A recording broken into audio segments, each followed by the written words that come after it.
Narasi edukasi oleh Dr. Adam Maulana, 800 kata. Halo semuanya, saya Dr. Adam Maulana. Apa kabar Anda hari ini? Semoga Anda dan keluarga selalu diberikan kesehatan, kebahagiaan, serta perlindungan dalam setiap aktivitas. Terima kasih karena telah meluangkan waktu untuk kembali menyaksikan video edukasi kesehatan ini. Dukungan dan antusiasme Anda menjadi semangat bagi saya untuk terus berbagi informasi yang bermanfaat mengenai kesehatan telinga. Saya berharap setiap video yang saya bagikan tidak hanya menjadi tontonan, tetapi juga menjadi sumber pengetahuan yang dapat membantu kita semua menjaga kualitas pendengaran hingga usia lanjut. Pada kesempatan kali ini, kita akan membahas sebuah pertanyaan yang sangat sering muncul, yaitu apakah telinga perlu dibersihkan setiap hari, dan bagaimana cara membersihkannya dengan benar? Banyak orang masih menganggap bahwa serumen atau yang sering disebut sebagai kotoran telinga adalah sesuatu yang harus selalu dibersihkan hingga benar-benar habis. Padahal, anggapan tersebut kurang tepat. Serumen merupakan zat alami yang diproduksi oleh kelenjar di liang telinga. Fungsinya sangat penting sebagai sistem perlindungan alami. Serumen membantu menangkap debu, partikel kecil, dan benda asing agar tidak masuk lebih dalam ke telinga. Selain itu, serumen juga menjaga kelembapan kulit liang telinga sehingga tidak mudah kering atau mengalami iritasi. Bahkan, kandungan alami di dalam serumen turut membantu menghambat pertumbuhan mikroorganisme tertentu sehingga lingkungan liang telinga tetap terjaga. Yang menarik, telinga sebenarnya memiliki mekanisme pembersihan otomatis. Ketika kita berbicara, mengunyah makanan, tersenyum, atau menggerakkan rahang, kulit di liang telinga akan bergerak perlahan dari bagian dalam menuju bagian luar. Bersamaan dengan gerakan tersebut, serumen yang sudah tidak diperlukan akan terdorong keluar secara alami. Inilah alasan mengapa pada sebagian besar orang, telinga tidak memerlukan pembersihan hingga ke bagian dalam secara rutin. Namun demikian, pada beberapa kondisi, produksi serumen dapat lebih banyak dibandingkan proses pengeluarannya. Akibatnya, serumen dapat menumpuk dan membentuk sumbatan di liang telinga. Ketika hal ini terjadi, seseorang dapat mulai merasakan telinga terasa penuh, suara terdengar lebih pelan, pendengaran berkurang, atau muncul dengingan yang dikenal sebagai tinnitus. Sebagian orang juga merasakan ketidaknyamanan ketika menggunakan earphone atau alat bantu dengar karena adanya sumbatan tersebut. Sayangnya, ketika telinga terasa tersumbat, banyak orang justru mencoba membersihkannya sendiri menggunakan cotton bud atau benda lain yang dimasukkan ke dalam liang telinga. Kebiasaan ini sebenarnya tidak dianjurkan. Cotton bud seringkali bukan mengangkat serumen, melainkan mendorongnya semakin dalam mendekati gendang telinga.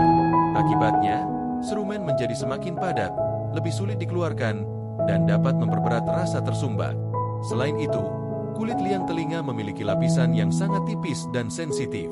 Penggunaan cotton bud atau benda lain secara berlebihan dapat menyebabkan iritasi pada kulit liang telinga. Bahkan, jika dilakukan terlalu dalam atau dengan tekanan yang berlebihan, tindakan tersebut berisiko mengganggu gendang telinga. Oleh karena itu, membersihkan telinga dengan cara yang salah justru dapat menimbulkan masalah baru. Lalu, bagaimana cara membersihkan telinga yang benar? Jawabannya sebenarnya cukup sederhana. Bersihkan hanya bagian luar telinga, yaitu daun telinga dan area yang mudah terlihat, menggunakan handuk lembut atau kapas yang dibasahi air hangat. Tidak perlu memasukkan alat apapun ke dalam liang telinga.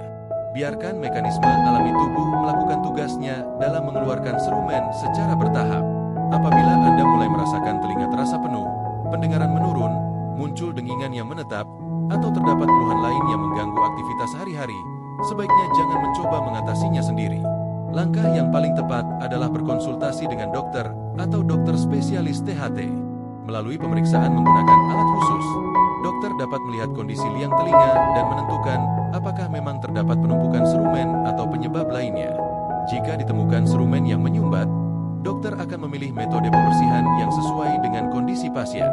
Beberapa teknik yang umum digunakan antara lain suction, yaitu penyedotan menggunakan alat medis khusus, atau irigasi, spooling, menggunakan air hangat pada kondisi tertentu yang dinilai aman. Seluruh prosedur dilakukan secara hati-hati dengan tujuan membersihkan liang telinga tanpa mengganggu jaringan di sekitarnya maupun gendang telinga. Selain membersihkan telinga dengan cara yang benar, kita juga perlu menjaga kesehatan pendengaran melalui kebiasaan sehari-hari. Hindari paparan suara yang terlalu keras dalam waktu lama, gunakan headset dengan volume yang wajar, dan berikan waktu istirahat bagi telinga apabila sering menggunakan perangkat audio. Menjaga kebersihan headset dan menghindari memasukkan benda asing ke dalam telinga juga merupakan langkah sederhana yang dapat membantu mempertahankan kesehatan telinga dalam jangka panjang. Sebagai pesan moral, marilah kita lebih menghargai kesehatan telinga sebagai salah satu anugerah yang sangat berharga. Kemampuan mendengar memungkinkan kita berkomunikasi, belajar, menikmati suara orang-orang tercinta, dan menjalani kehidupan dengan lebih baik. Jangan membersihkan telinga hanya karena ingin terlihat bersih, tetapi pahamilah bahwa selumen memiliki fungsi penting yang telah dirancang oleh tubuh sebagai pelindung alami. Rawat telinga dengan cara yang benar, hindari kebiasaan yang dapat mengganggu mekanisme alaminya, dan jangan ragu berkonsultasi dengan dokter spesialis THT apabila muncul keluhan. Ingatlah bahwa mencegah selalu lebih baik daripada mengobati. Dengan menjaga kesehatan telinga mulai hari ini, kita sedang menjaga kualitas pendengaran dan kualitas hidup kita di masa depan. Terima kasih telah menyaksikan video edukasi ini. Semoga bermanfaat, tetap sehat, dan sampai jumpa pada video berikutnya bersama saya, Dr. Adam Maulana.